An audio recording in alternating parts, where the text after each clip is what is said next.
то, что остались, не ушли. Работа была достаточно плодотворной, потому что поступило огромное количество предложений. Предложения обращены и к органам власти, и к общественности, и к самим молодым людям. И я уверена, что все то, что вы сегодня наработали, войдет в нашу резолюцию. Я уверена, что будет разработан некий план действий по реализации всего предложенного. И я думаю, что все это сыграет на пользу и развитию некоммерческих организаций Республики Коми, молодежных движений, и вообще пойдет на пользу и улучшится качество жизни наших людей. Все, что сегодня подготовлено, все поступившие предложения, я уже сказала, что они пойдут в резолюцию, они будут направлены в оргкомитет. После того, как все будет уже обработано, сделано, резолюция будет закончена, мы отправим все это к вам на места муниципалитета, и здесь есть огромная просьба. Вы должны сделать так, чтобы это не осталось просто прописано на бумаге, чтобы это обязательно было озвучено муниципалитетом, чтобы молодежь ваших районов и городов узнала о том, что здесь происходило, чем все закончилось. Это необходимо в обязательном порядке сделать, иначе, в общем-то, бросится на нашей работе.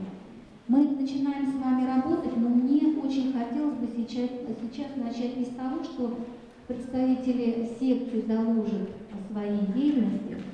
Мне бы очень хотелось сказать о том, что у нас такой значимый форум, участие в нем приняли большое количество различных экспертов.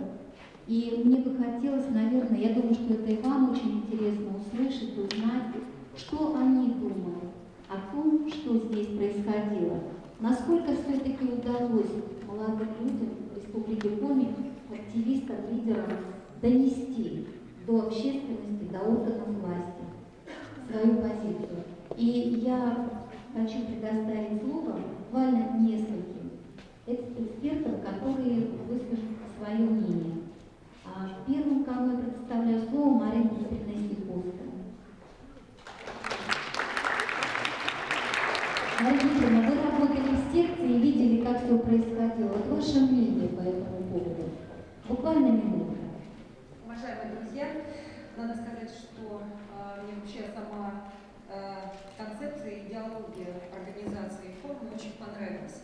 И вот наша площадка, которая, собственно говоря, работала вот в этом замечательном зале, и та методика, которая была разработана для так называемого мозгового штурма, мне кажется, она была достаточно удачной. Почему удачной?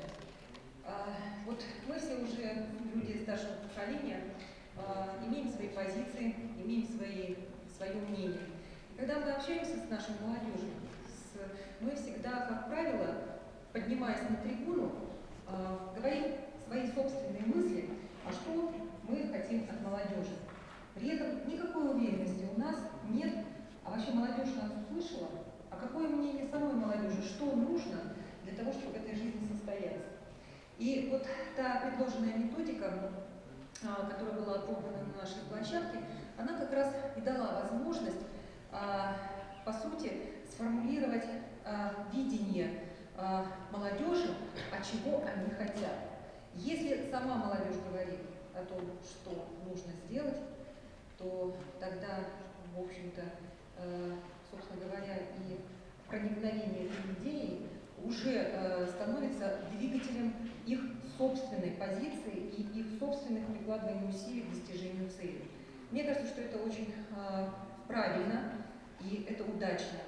В целом, не мы должны диктовать старшему поколению, что надо делать молодежи. Мы должны только лишь помочь нашей молодежи раскрыть свои таланты и возможности. И вот наша площадка это дала такую возможность. Спасибо, Марина Дмитриевна. Спасибо большое.